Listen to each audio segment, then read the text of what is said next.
ind i feltet, og det kommer den der, Jesper Hjort, der er mulighed igen. Ja, OB er videre. Tror godt, jeg kan se Morten Bisgaard har været spillet 1,5 minutter over tiden. Morten Bisgaard og 2-0 til OB. Det er fuldstændig utroligt det her. OB vandt den planmæssige sejr over storklubben Real Madrid og er nu i kvartfinalen i UEFA Cup-turneringen i fodbold. God aften og velkommen til Sportsnyhederne.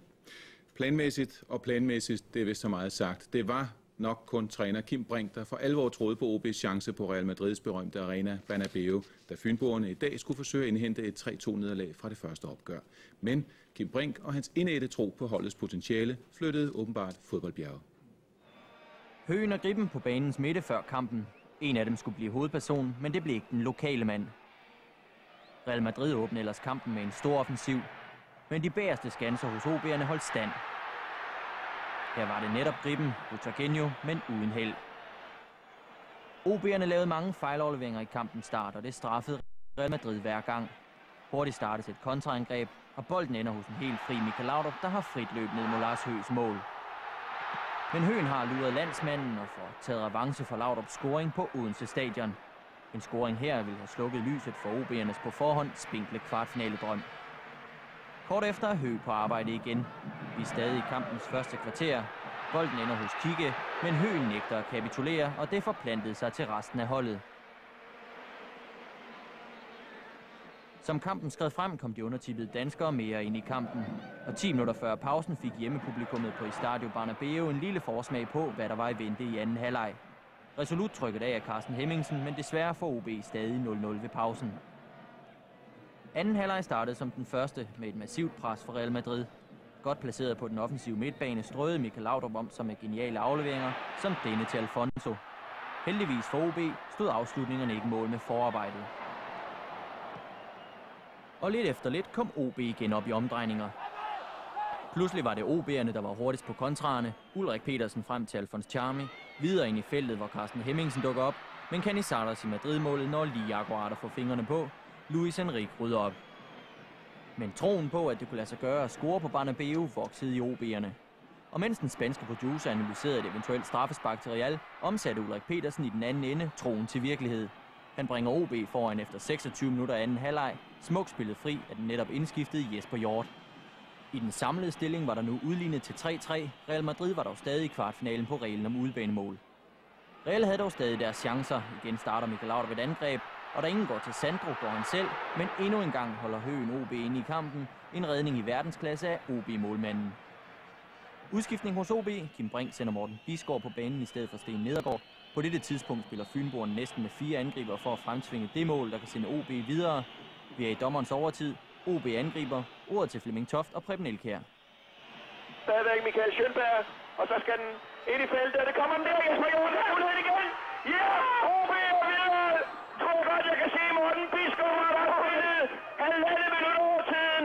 Morten Bisgaard og 2-0 til OB. Det er fuldstændig utroligt det her.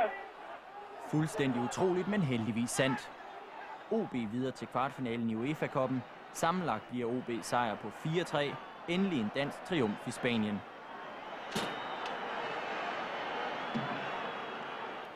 Det var et historisk og herligt fodboldsvendestykke, Kim Brink og hans lystige fynske svende præsterede i dag. Ole Henriksen talte med OB-træneren umiddelbart efter kampen.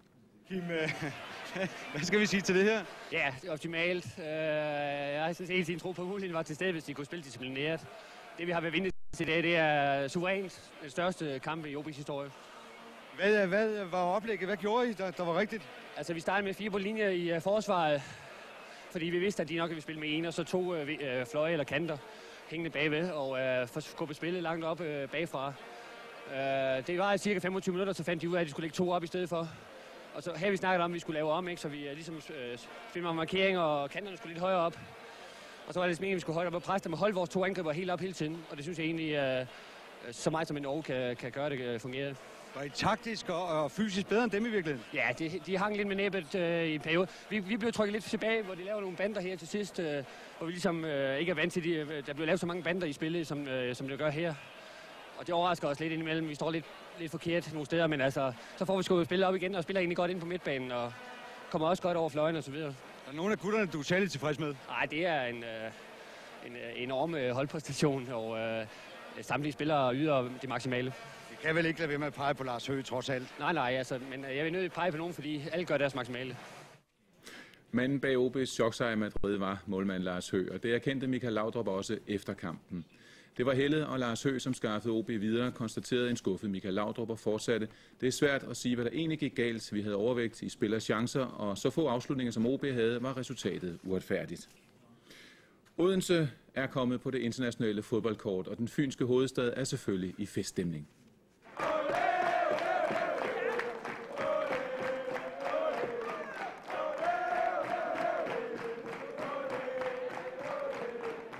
Vi kommer fra Brøndby.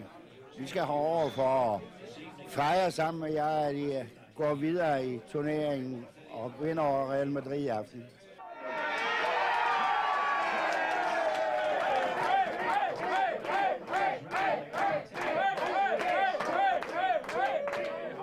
Og hvem er puttet og ser 2-0? Og hvem sagde, de scorede i sidste minut? Det var jeg. Real Madrid, jeg synes, altså de satte alt for offensivt til sidst, som om de ikke kunne tåle at tabe. Så skulle de bare op og have et mål, og så blottede de sig så bagud, og så scorede OB. Det var bare godt.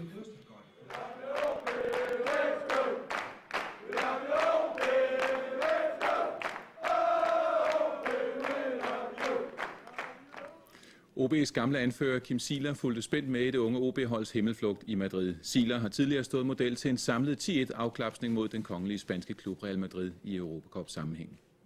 Kim, hvordan var det at sidde herhjemme og se OB's største triumf fra sofaen? Jamen, det var da helt utroligt fantastisk. Det har selvfølgelig været sjovt at være nede på stadion, ikke? Men man sad alligevel med en fornemmelse, at det kan ikke passe. Jeg synes ikke, det går op for mig helt endnu, at hvor stor en præstation de har ydet drengene dernede. Altså, det er helt fantastisk. Ja, du var selv dernede og spille for 3 år siden, cirka. Hvordan gik det? Ja, der fik vi jo simpelthen lammetæsk. Vi tabte 6-0, så jeg tror, de har det sjovere omklædningsrum nu, end vi havde dengang, fordi der var der sgu tavshed jo. Hvordan havde du det scorede det sidste mål, der egentlig, hvor tiden er udløbet? Jamen altså, det havde man jo lige set at være tilfreds med, at de har lavet et fantastisk resultat uden at gå videre, så lige så sparker de den så ind i kassen til 2-0, ikke? Så det var helt utrolig vending, den tog. Ja, det var nærmest i overtiden jo. Sad du ned? Ja, så det gjorde jeg lige indtil han sparkede den ind, ikke? Altså, da han kiksede Jesper Hjort, der var man på vej op til og så kaldte han den ind i kassen, ikke? Og så røg man helt op i luften, ikke? Så det var utroligt. Hvorfor har du ikke fundet den stribede trøje fra ham? Jeg har faktisk ikke en, for det måtte vi ikke få for OB. Den direktøren, han holdt på kassen dengang. Så du har ikke engang din egen gamle spillertrøje? Det har jeg ikke engang. Desværre. Den kunne jeg godt have brugt i aften jo. Hvis nogen skulle være i tvivl, OB er klar til kvartfinalen i UEFA-koppen, og der bliver rift om billetterne til kampene i næste runde. Sådan så det ud, da billetsalget til OB's hjemmekamp mod Real Madrid blev sat i gang. Kø så langt over rakte. Fuld hus mod Real Madrid, 14.000 tilskuere på Odense Stadion, men i kvartfinalen lå der kun 9.000 tilskuere ind. Kvartfinalerne betragtes af UEFA som en såkaldt højrisikokamp, derfor falder tilskuerkapaciteten på Odense Stadion. Hvem OB skal møde i næste runde er endnu et åbent spørgsmål. Øverst på ønskesedlen står en tysk klub, Leverkusen for eksempel. Under alle omstændigheder har UEFA-cup-eventyret allerede været en guldgruppe for OB med et overskud tæt på 10 millioner kroner. Og efter Morten Bisgaards skyldne scoring til 2-0 i dag, er der flere millioner på vej. Og mere fået på banen mod Skovbakken om en lille uge. Og så er der enkelt resultat fra mændenes første division i håndbold, Rødovre HK 28-21. OB-træner Kim Brink var jo ikke meget for at fremhæve en enkelt spiller i det stærke fynske fodboldkollektiv. Men det gør jeg så. 35 år er ingen alder, når man er flyvende og hedder Lars Høgh. Må ikke han fortjener en Odense efter miraklet i Madrid. OB-holdet lander i Bældringe lidt før midnat. Tag vel imod dem. Tak for nu og på gensyn.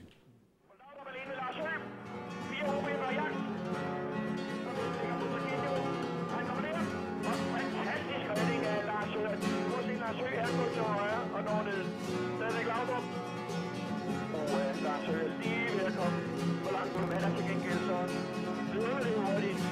Og så kommer han kigge der sammen med Lars Høgh. Og igen i minut målvandsspil fra Høgh. Det kan godt se. Hvem bremser ham? Ingen gør det. Er OB. Det gør Lars Høgh. Det gør han da. Det er verdens klasse spil for Lars Høgh, det vi ser. Der er ingen chance at Høgh. Nu er det lige. Sandro og Lars Høgh. Han har taget alt, hvad de har smidt på ham.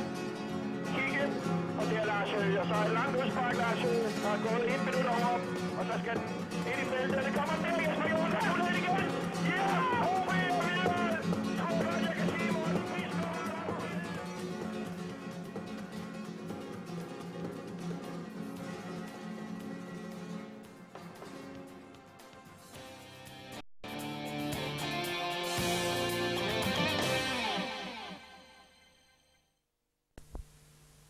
Who takes his place. He was clearly at fault there as Odense took the lead with 3 minutes to the break.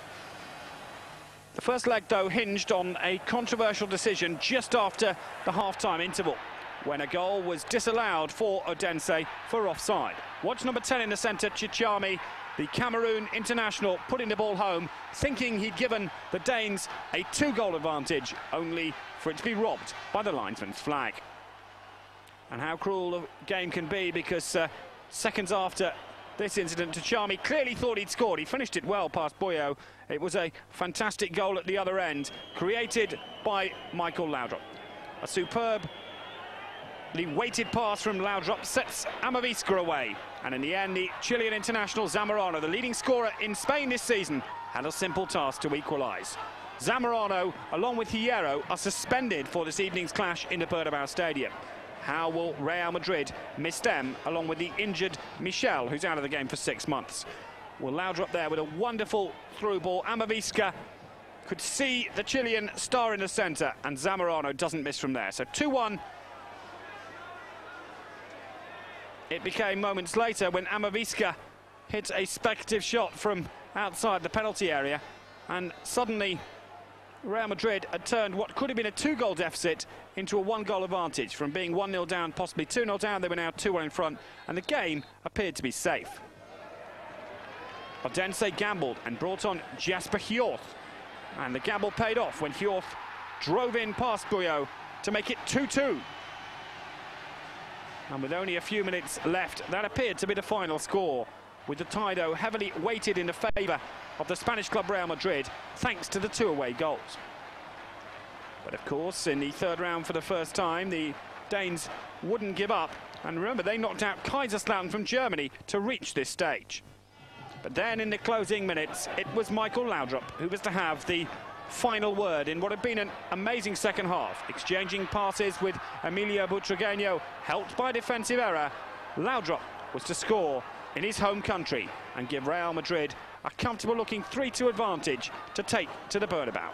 The second leg then coming up with Real Madrid 3-2 up with 3 priceless away goals. The champions twice in this UEFA Cup in 85 and 86 against Odense, who are in the third round for the first time. Certainly one of the oldest teams in Denmark. The venue, a real big one for them, and the Real Madrid side.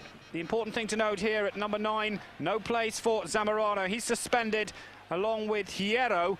Michel is injured and out of the game for 6 months, so there's 1 or 2 less familiar names in the Real lineup, but they do bring into the team the experience of Emil Butragueño at number 7.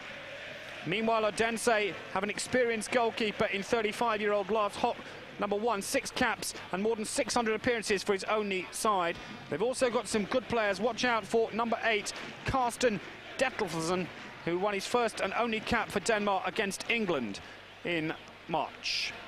Number 10 is Tashami from the Cameroon, and Jess Thorup is one to watch out wide. He wears number 11.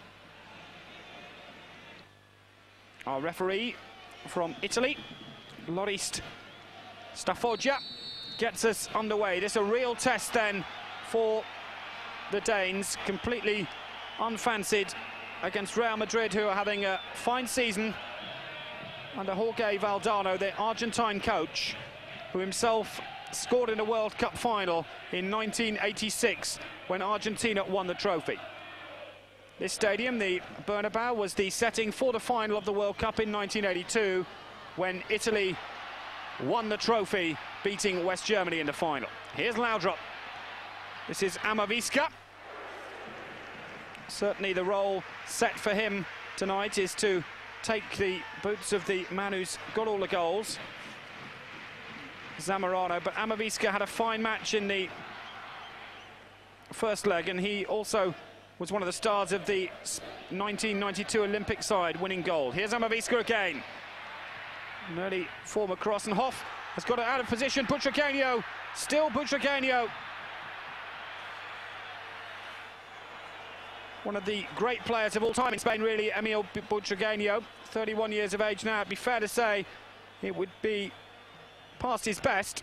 26 times he scored for Spain in his 69 internationals, but hasn't played for the international team since November '92, and only scored 8 goals in 27 last season. Well, here was a chance. He turned and really kept onto it so long, but he was looking for some support, and in the end Johnny Hansen had to make the clearance, the Danish international who came back to Denmark from Ajax in the summer. Shot well wide, and not going to bother Canizares, who replaces Boyo from the first leg. That was Ulrik Pedersen. Not really managed the goals that the number of games would suggest. This is Laudrup. Amaviska. Laudrup again in the centre. One thing about Odense is I expect them to put up a fairly hefty rearguard action, and Laudrup's on the chase here. Michael Laudrup scored in the first leg, great chance, and Hock there denies him with a really super spread save. Real should have been in front there, and Laudrup knows it. Bought for just over £1 million from Barcelona in the summer of '92 after the European Cup triumph for Barca, and that was a fine save by Hock. His experience really showed there. Laudrup clean through, and you'd have backed him to score. A crowd of 50,000 plus here in the Bernabeu Stadium. It can hold double that, so it's only just over half full. Nice touch from Kike. 2 in the centre. Amaviska is one of them, away by Hansen. And the drive, good save again by Hock. It was the block this time. Alfonso with the effort. And Hock to the rescue. Well, it's been all Real Madrid so far. And Amaviska and Hansen, they've had a fine duel. Still Amaviska. Great play from Amaviska. Still Amaviska. And a little bit of support in the end, it's wasted. And Martin Vázquez will be disappointed with that.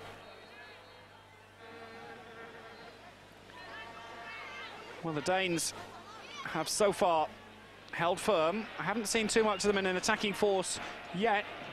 As Kike puts it out for a throw, and he came to Real from Valencia in the summer, and a fine player. He played in the '90 World Cup for Spain, 15 caps between '87 and '91.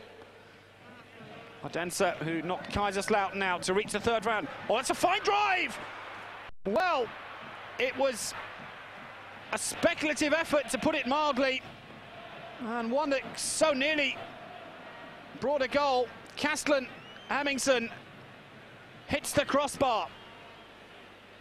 Well, it came down to him nicely, but he hit it first time, left-footed, and Canizares was beaten, and Odense unlucky not to be one in front.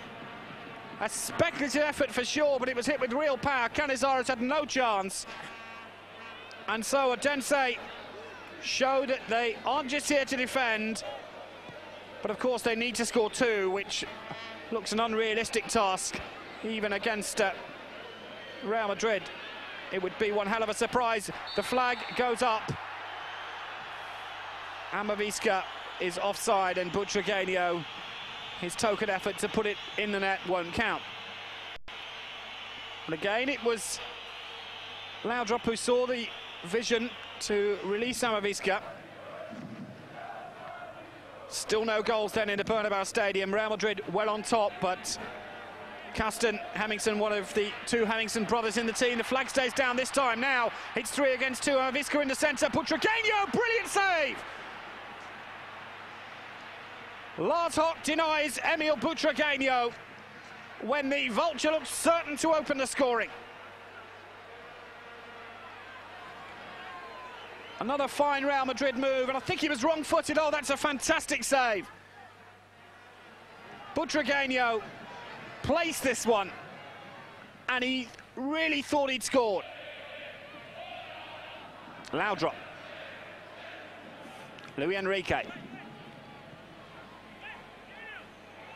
5 minutes to half-time. Real Madrid still can't find a way through a very stubborn Odense side. But they've got a free kick now as Amavisca's brought down.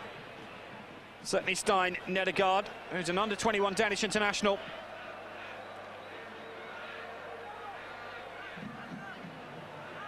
Has given his heart and soul in this Odense performance. And I'm sure they're ruining the fact now they're 3-2 behind. If it was 2-2, it really would be a fascinating match, because we saw how close the Danes were to scoring. This match reminds me in a way of the game against Vitesse from Holland a couple of years ago, in which Real Madrid did get through. Oh, and Hock had to make another save. Laudrup and Martin Vazquez. This time it was Martin Vazquez with the shot. Well, they combined. Laudrup setting him up, and Martin Vazquez. And that's creeping in, and it bounced awkwardly for Hock, and he had to save heroically. So Real Madrid continuing to bombard Odense as we come up to half-time. Martin Vazquez wasted. Easy for Hock this time. And he's been the man of the match so far, frustrating particularly Alfonso. Another free kick, and Hock equal to it again. Everything that Real Madrid have thrown at him. The veteran keeper, over 600 appearances for Odense. And he's been equal to just about everything. Well, the wall didn't really do its job there, and Hock can be disappointed. As we're into time added on for stoppages at the end of the first half. Odense have had that one speculative effort, but it's been predominantly Real Madrid, and I'm sure they'll be very happy at 0-0 at half-time, despite the fact that they really should have had the game won with a goal. There goes the half-time whistle then. Plenty to play for, certainly in the second half. Real Madrid, you feel, are in a comfortable position here at 0-0. And that's the half-time scoreline. We'll be back for the second half very shortly. Odense about to get us underway then in the second half in their yellow shirts, kicking from right to left. Still no goals. Remember, Real Madrid have a 3-2 advantage from the first leg, so Odense would have to score twice here in the second 45 minutes if they were to contemplate going through, and 3 times if Real Madrid were to score. So Kim Brink's side up against it. But so far they've held off in a tremendous rearguard action, although they have come forward and calculated risks on 1 or 2 occasions, and in fact come closest to scoring through Carsten Hemmingsen. Lars Hock, though, the veteran keeper, 35 years of age and 6 times a Danish international, understudy to Peter Schmeichel, at one stage has saved brilliantly. That looks like the young Sandro, number 14, who's one of 5 players on the bench. They've also got Luis Milla and Peter Dubovski, but we're going to have a change here for Real, and it's Emil Butragueño who's going off, and Sandro who's coming on. So youth for experience from Jorge Valdano. And it's a double substitution because Alfonso is also coming off and Dubovski is coming on. So 2 coming on together. And Dubovski replacing Alfonso. Dubovski came from Slovan Bratislava for $2.5 million. He was leading scorer in the Czech League for 2 seasons with 27 goals in 92 and 3 less a year later. Now a Slovakian international with 7 caps for the new Slovakia. And he's been a player who's hoping to lead Slovakia to England in the European Championships. They've got France and Romania as the main rivals in the group, but they've started encouragingly. So Real Madrid then still being held to a goalless draw here in the Bernabeu Stadium by Odense of Denmark. It really is a rearguard defensive action from the Danes, who have countered And as the game goes on, we'll have to take more risks, so that will play into the hands, surely, of Real. This is Kike. First touch for Sandro. Haven't seen so much of Redondo in the centre. And again, this is Sandro. Now a chance, Amavisca. Still Amavisca. Well blocked again. This time it was Schonberg, and he's been outstanding. Amavisca there, repairing the divot. Has been a fair amount of rain in Spain in the last 48 hours. Sandro. Now they've got four in the centre. They're waiting for it. Laudrup. Amavisca was waiting, and so was Dubovsky, put out of play in the end by Michael Hemmingson, another former under-21 international. There's Laudrup. He'll know more about the situation facing Odense than most. Odense, one of the oldest clubs in Denmark, founded in 1887, 3 times champions, 3 times cup winners. Of course, nowhere near like the history of Real Madrid. This is the biggest night in several of their players' careers for sure, and they're acquitting themselves admirably. Michael Laudrup. Oh, he's weaved his way through. Laudrup, it's a great run. Oh, it would have been a fantastic goal. Laudrup is a phenomenal player, really, and the way he glided his way past players and took the return pass from Amavisca, it was like a knife going through butter. It was wonderful to watch, and Laudrup only to finish denied him there. Laudrup again. Real Madrid really should be 2 or 3 goals in front. Amavisca, and in the centre they're queuing up, and a mistake here. Oh, and a defensive nightmare for Delferson. He was in real trouble.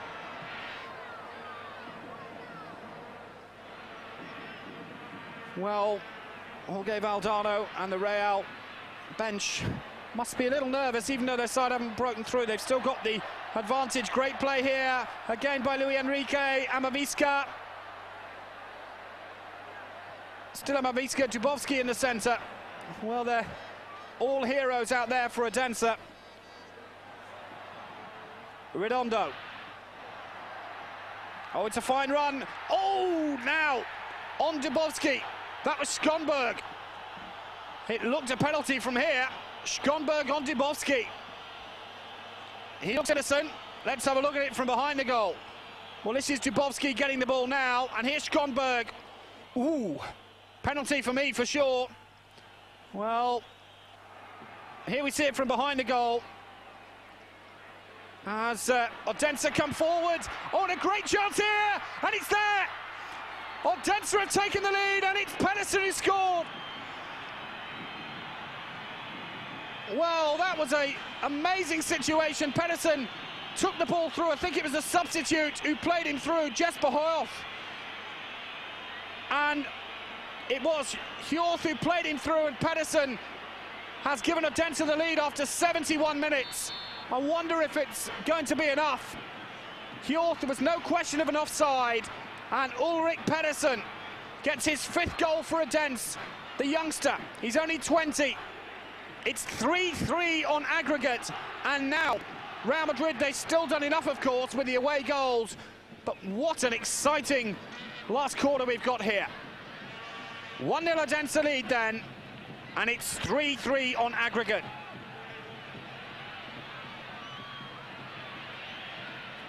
Well, if the worst did come to the worst for Real and they conceded another goal, they surely rue some of the chances they've had in this game. Amavisca, the flag is staying down. There's a lot of looks to the linesman as Kike goes through. Just a quarter of an hour remaining. And again, it was the subtle pass of Amavisca. He split the defence. And Kike went through, but Hock spread himself. Odense leading 1-0 on the night. It's 3-3 on aggregate, but Real Madrid are still in pole position with the away goals that they mustered a fortnight ago in Denmark. But what a spirited performance, win or lose, from Odense here. Laudrup. This is Sandro. It's a fine run. It's a great run. Did he get a touch? It's saved heroically again. And Sandro knows that that should have been 1-1. And good night, Odense. Well, he done all the hard work. I think the keeper might have got a touch. It was marginal, and it's just agonisingly gone wide. Laudrup. Ooh, that was late. I know that Schonberg's claiming that Laudrup made the most of it, but it's a free kick nevertheless. These are exciting times. Hemmingsen picks up a yellow card. But Real Madrid still hold the away goal ace card. Dubovsky or Amaviska. Hock, who's been magnificent, will be anxious to try and give his side a chance. Dubovsky, who took a deflection, that was going wide, but Hock wasn't to know. And again, Petr Dubovsky, amazingly last year, didn't manage a league goal in his 26 games. 14 in the starting lineup and 12 as substitute. Well, time running out for Odense, but it's been heroic effort. We have 5 minutes to go. Remember, Real have done enough, even if they lose 1-0, for Odense to create what would be, in footballing terms, one of the great upsets for Denmark. Remember that the Danes beat Germany to win the European Championships. That's got to get out as the greatest night in Danish football history. But in 1990, Brøndby beat Eintracht Frankfurt 5-0, and that would arguably be the greatest result for a Danish club side. Time running out, though, and Odense have to score again if they're to join the likes of the national team from 92 and Brøndby from 90 in great sporting achievements, but take nothing away from them even if they miss out here. This has been a heroic performance. Well, not to break through this time. Canizares is up to that.